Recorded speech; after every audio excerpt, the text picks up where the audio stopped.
सावरकर और अंबेडकर की दोष ये थी, वो नेहरू से ज्यादा पढ़े लिखे थे।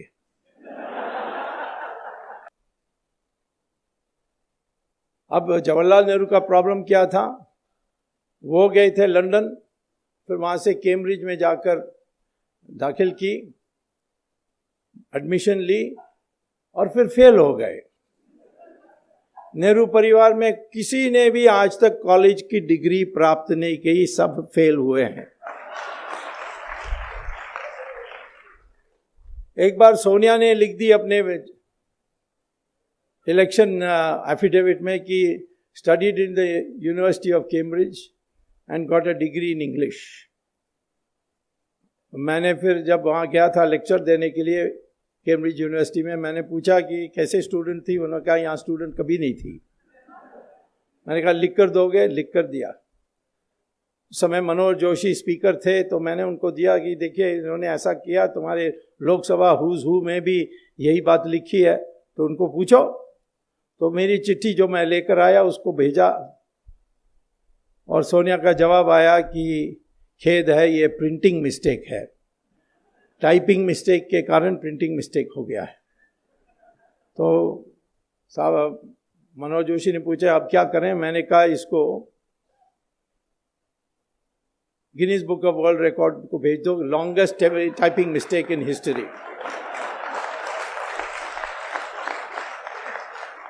कभी टाइपिंग मिस्टेक हो सकती है, studied in the university of Cambridge and got a degree in English, ये टाइपिंग मिस्टेक हो सकता है। राहुल गांधी का भी ऐसे ही है, फेल फेल फेल। प्रियंका भी जीसस मैरी कॉलेज में फेल, इंदिरा गांधी भी फेल, जवाहरलाल नेहरू भी फेल। उसके आगे मैं पहले नहीं जानता हूं क्या थे।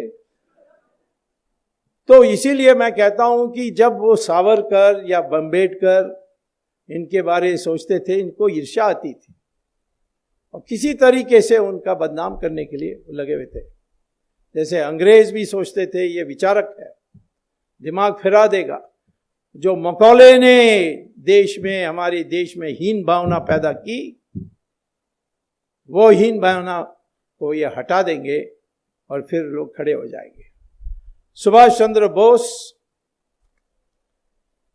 के डर में अंग्रेज छोड़कर गए। ये किसने कहा? जिस प्राइम मिनिस्टर ने इंडियन इंडिपेंडेंस एक्ट पेश की थी पार्लियामेंट में, क्लेमेंट एटली, उन्होंने खुलेआम कहा था, क्योंकि अंग्रेजों का पहले से तय था, 200 साल से कई बार लिख चुके थे कि जिस दिन ये देश के, हिंदुस्तान के लोग खड़े हो जाएंगे लड़ने के लिए, उस दिन हमें छोड़कर जाना पड़ेगा। और खास तौर पर जब मिलिट्री विद्रोह करेगी तो हम एक दिन भी नहीं रहना चाहिए। क्योंकि पहली बार जब Robert Clive battle of Plassey जीतने के बाद मुर्शिदाबाद में जुलूस निकाल के गए, तो 5 लाख लोग इकट्ठे हुए, सब ने गुलाब की फूल उसकी पथ में डाली। तो जो अंग्रेज का कमेंटेटर है जॉन कूपर, उन्होंने पुस्तक में लिखा कि मैं देख के ये हैरान हो गया कि ये हारे हुए लोग, जिसने उनको हराया, उनको उनके पथ में गुलाब के फूल डाल रहे हैं। यदि इन 5 लाख लोग पत्थर उठा के फेंकते तो क्लाइव का नाम और निशाना कभी होता नहीं। और जब इस हिंदुस्तान में लोगों की मंशा बदलेगी, उस दिन अंग्रेजों को बोरी बिस्तर बांध करके तुरंत छोड़कर चले जाना चाहिए। और यही हुआ जब सुभाष चंद्र बोस की जो INA आई हमारे हिंदुस्तान में, उसकी असर सब पर पड़ी और विद्रोह हुआ, नेवी का विद्रोह हुआ, जबलपुर से आर्मी में रिवोल्ट हुआ, पूना से लोग निकले जुलूस निकाल के।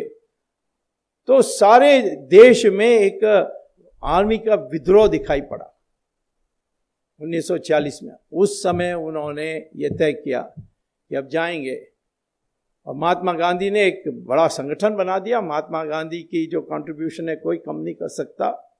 उन्होंने जो कांग्रेस पार्टी सिर्फ कॉकटेल पार्टी जैसे थी, उसको बढ़ाकर उन्होंने मास बेस्ड पार्टी किया था। कुछ भी सिद्धांत हो, कितने भी गलत हो, परंतु उन्होंने एक मास बेस्ड ऑर्गेनाइजेशन तैयार किया और अंग्रेजों को विश्वास था कि ये हमारी पीछा ना करेंगे और इसीलिए पावर इनको देकर चले जाएं। गांधी ने सारे पीसीसी प्रेसिडेंट को बुलाई और कहा कि किसको बनाना चाहिए कांग्रेस प्रेसिडेंट, क्योंकि वही बनने वाला था प्राइम मिनिस्टर। तो 15 में 14 ने कहा सरदार पटेल, एक ने गांधी के पटाभी सीतारामन ने कहा कि जवाहरलाल नेहरू को बनाना चाहिए। और गांधी ने सरदार पटेल को कहा तुम मत बनो, जवाहरलाल नेहरू के लिए कंसीड कर दो। तो जिसको मेजॉरिटी नहीं थी, मेजॉरिटी क्या, एक ही यस था पीसीसी प्रेसिडेंट्स में, उसको अध्यक्ष बनाया और वो प्रधानमंत्री बने। अन्याय हुआ सरदार पटेल के साथ। बाद में गांधी ने मोरारजी देसाई को बताया, मोरारजी देसाई ने मुझे बताया कि गांधी ने कहा कि यदि मैं जवाहरलाल को नहीं बनाता तो ये विद्रोह करते हैं और अंग्रेज उसी बहाना में छोड़कर नहीं जाते।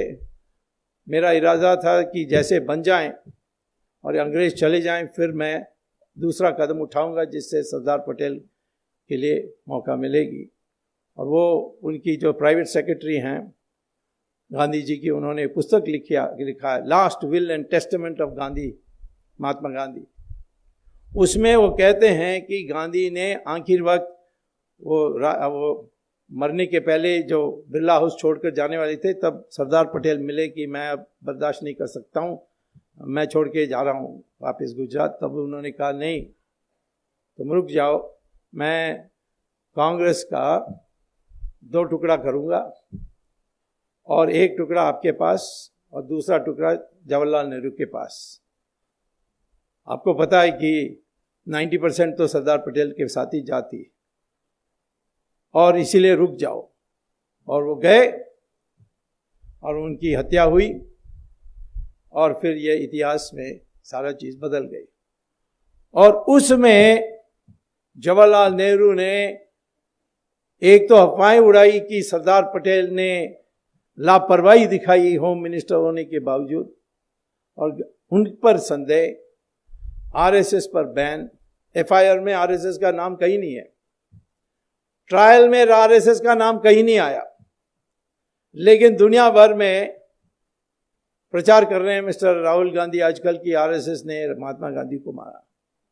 अब उनको तो इतिहास नहीं पता है, जो सिखाते हैं चर्च में वही बोलते हैं बाहर। लेकिन सावरकर को कॉन्स्पिरेसी का हिस्सा बनाया, बाद में छूट गए, नो एविडेंस, लेकिन वो धब्बा लगा के रखे। और धीरे धीरे अब सावरकर की रिकग्निशन आ रही है। सावरकर के Indian independence, first war of Indian independence 1857, और बाद में उन्होंने हिंदुत्व पर जो पुस्तक लिखी, उससे हमारी लोगों की मंशा बदलने लगी। लेकिन क्योंकि कांग्रेस की राज थी, उन्होंने ये सारे आने नहीं दिया था। उन्होंने सोचा कि यदि हिंदू इकट्ठा हो जाएंगे तो फिर हम कभी चुनाव नहीं जीत सकते, क्योंकि हिंदू को विभाजित करो जात पर, प्रांत पर, भाषा पर, और अल्पमत को